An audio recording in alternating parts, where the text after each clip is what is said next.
guys! Welcome back to my channel. Ano ba? Mag-ano tayo? Mag-makeup. Makeup na pang-aura.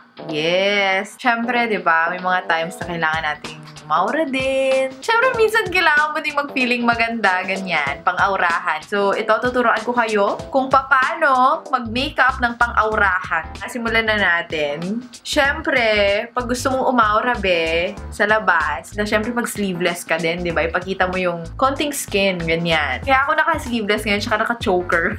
Anong drama ng choker ko ngayon? May mga items akong gagamitin dito na, for me, itong mga makeup items na to, parang binago nila yung tingin ko sa makeup. Yung parang, nung ginamit ko itong mga to, parang, shit, I love makeup. Yung napaganon talaga ako kasi parang dali nilang gamitin. Basta parang ni-level up nila yung makeup game ko. So anyway guys, let's start. Siyempre, dapat malinis yung mukha mo. Lagi yung sinasabi yan, best. Huwag kang magsimula na meron kang mga may mga chismis sa pagmumukha mo. Dapat ano yan? Clear. Clean plate dapat. Okay, siyempre, unahin na natin ang primer, guys.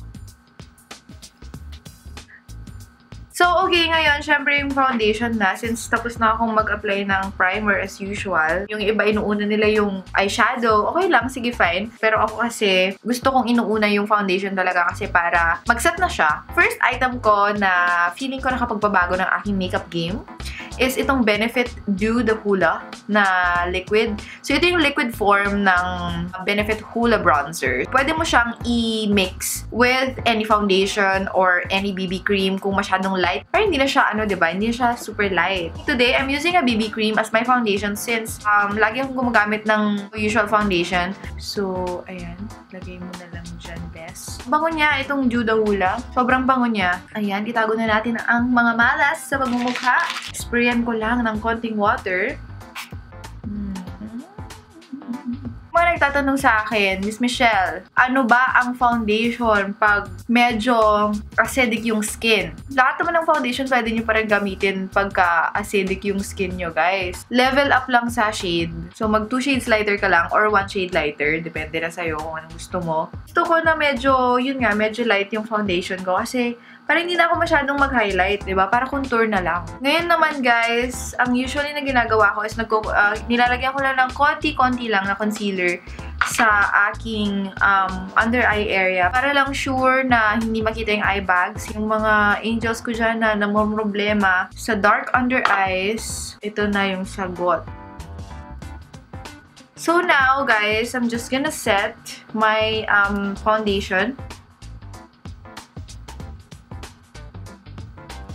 So, ngayon mag-cream contour ako, guys. Kasi nga, pang-aurahan nga itong makeup natin ngayon. Which is this one, Contour Duo. Itong kabilang side niya is pang-highlight. Pang-contour niya, yun yung gagamitin kong ngayon.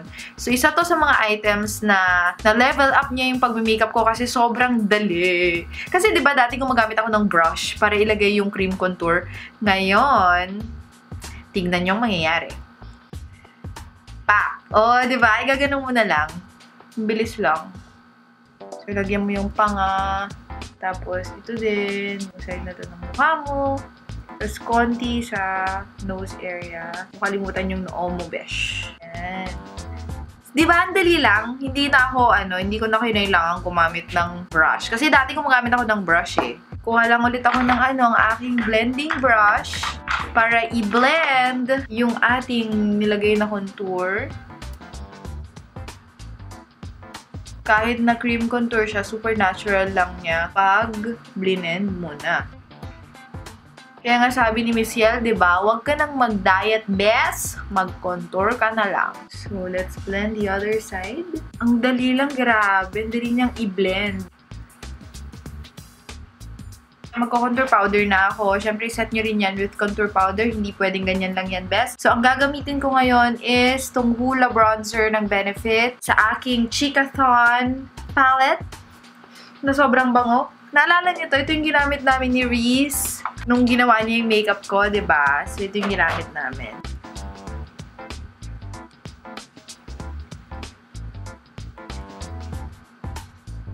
Okay na yan, yung contour natin. Just get a large brush and then just blend everything else, okay? So ngayon, I'm just gonna do my eyebrows. So syempre, di ba, gusto mo ng eyebrows on fleek pag aura ka. So sundan mo lang yung natural shape ng eyebrows mo. Pero alam nyo guys, minsan, I'm not a fan of yung sobrang tapang na eyebrows. Nakakatanda siya. Gusto ko yung medyo ano lang, yung medyo soft.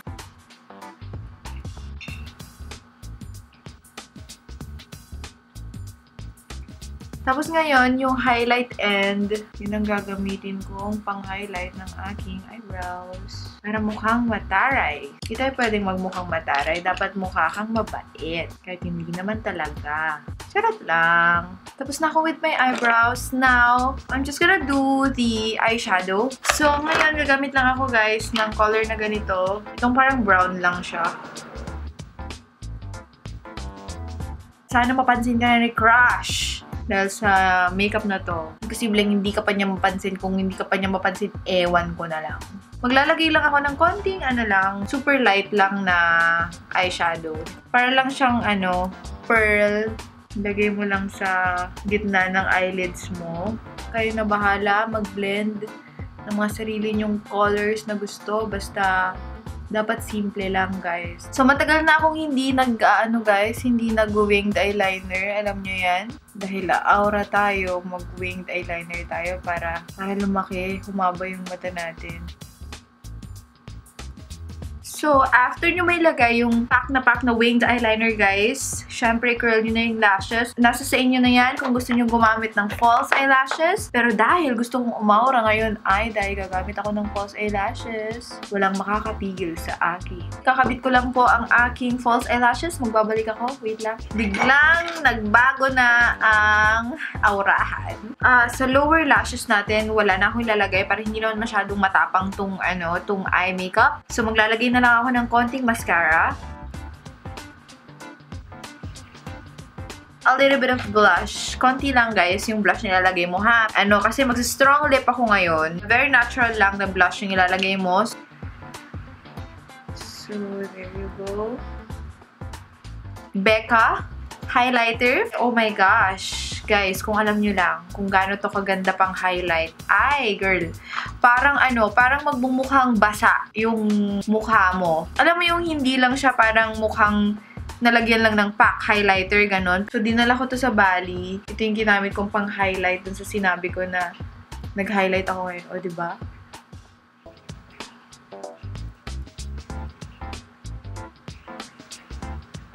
Lagyan na rin natin konti sa brow bone.